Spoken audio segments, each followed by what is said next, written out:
Hello, everyone, and welcome back to the Outcomes Rocket. I'm so excited to be hosting Don Williams today. Just an impressive entrepreneur. He's a 9-time author, a global speaker, a host of the Proven Entrepreneur Show podcast, which has been downloaded more than 400,000 times.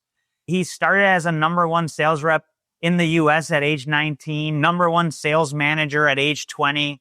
And since then, he's built and advised companies across industries, including healthcare. Just an incredible person. I had a chance to be a guest on his podcast, and I was just inspired by the way that Don does things. So, Don, super excited to have you on this side of the table on the Outcomes Rocket. Saul, thank you so much, man. I consider it a high honor to be a guest on your show, and I'll try and share some nuggets and tips and tricks and maybe a stumble or two in my experience with healthcare over the last 35 years. That's awesome, Don. Well, look, man, let's get into it. Tell us a little bit about you and your business and the things that you're focused on. I spend most of my time on coaching and consulting, and that runs the gamut really of all industries, but specifically let's talk healthcare.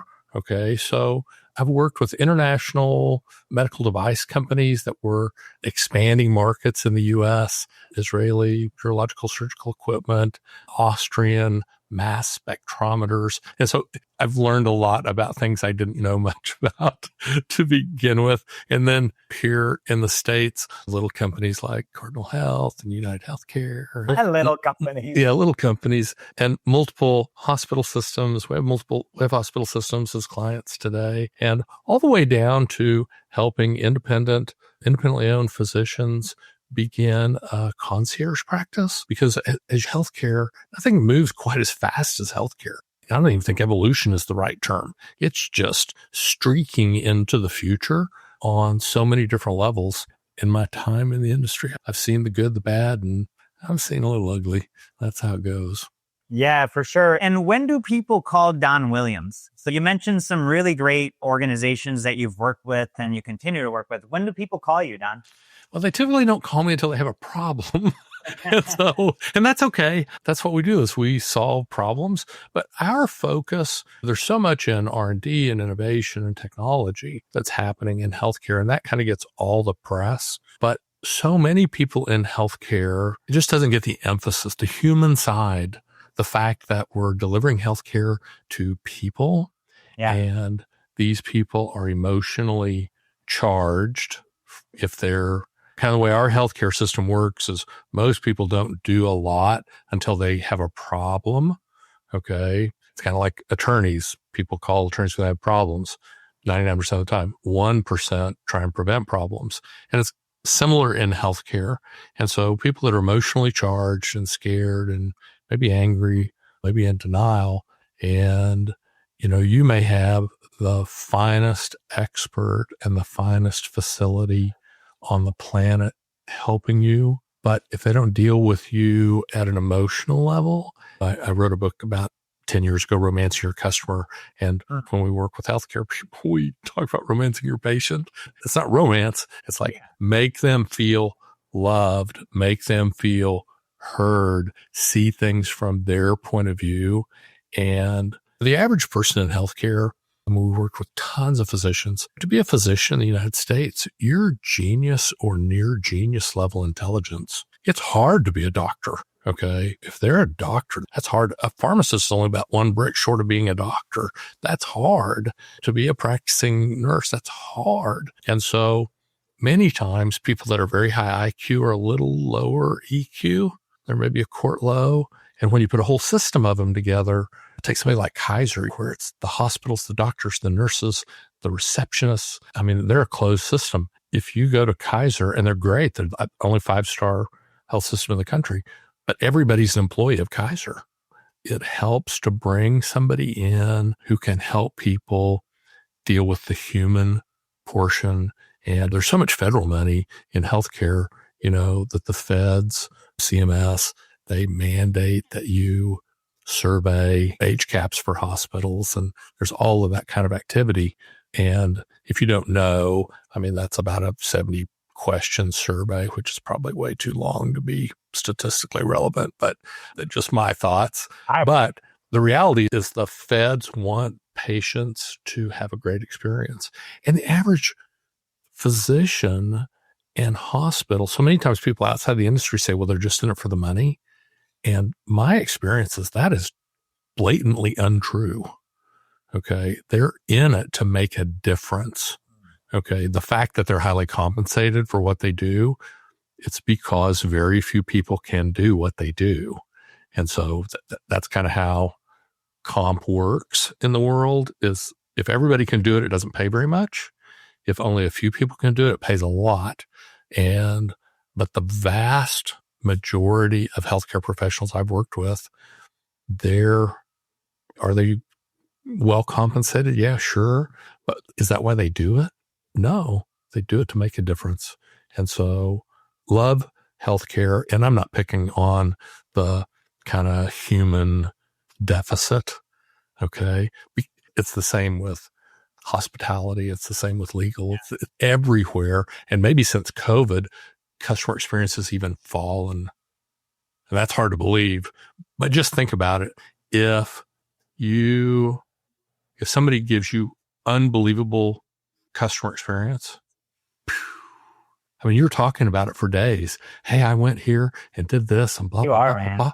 And because it just stands, it just stands out. And there's a lot of pressure in healthcare. Got to see there's a lot of money in healthcare, but it's also very expensive to provide. And so physicians have to see an unbelievable amount of patients. Hospitals have to keep beds full. I mean, it's a business to make it work. But long answer to your very short question, sorry, Saul, was I'm almost always brought in on the human side. And that might be coaching, that might be consulting, but it also might be providing services. Okay. So one of the things is I'm still a big believer in humans talking to humans on the phone. And there's a lot of people in technology, they're like, oh, that's dead. And I'm like, that's never going to die. As long as people have ears and mouths, they're going to talk, and you can really deliver an exceptional experience. You can up-level the experience with a little tender, loving care. And probably the provider wants to outsource that. Probably it's so far off their core skill set and their core activities. And that's what we do for hospitals is we interact with patients as the hospital so that the healthcare professional they still have to, but we carry a lot of the weight there. And so that way the nurses can nurse and the doctors can doctor. And just like any other business, the customer service people can deliver customer service. Patient service people can deliver patient service. And so anyhow, sorry, long answer. No, I think it's great. They call you in, they're in trouble, but ultimately there's a big opportunity to sort of empathize and bring the EQ more into the equation. And you've got a lot of really great ways to share that, different frameworks like romancing your customer and making them feel special. You've written 9 books and you also have courses. I love that you've packaged some of these courses sort of like top of funnel, low barrier to entry. So folks, I'll make sure to include Don's library on the Proven Entrepreneur Show.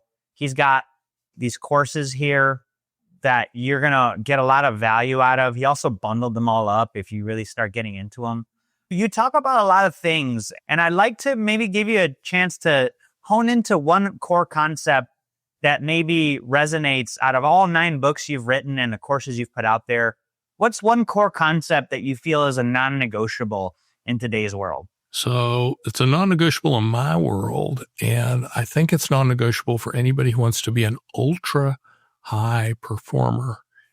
If you want to be a mediocre performer, no big deal. Ignore this, okay?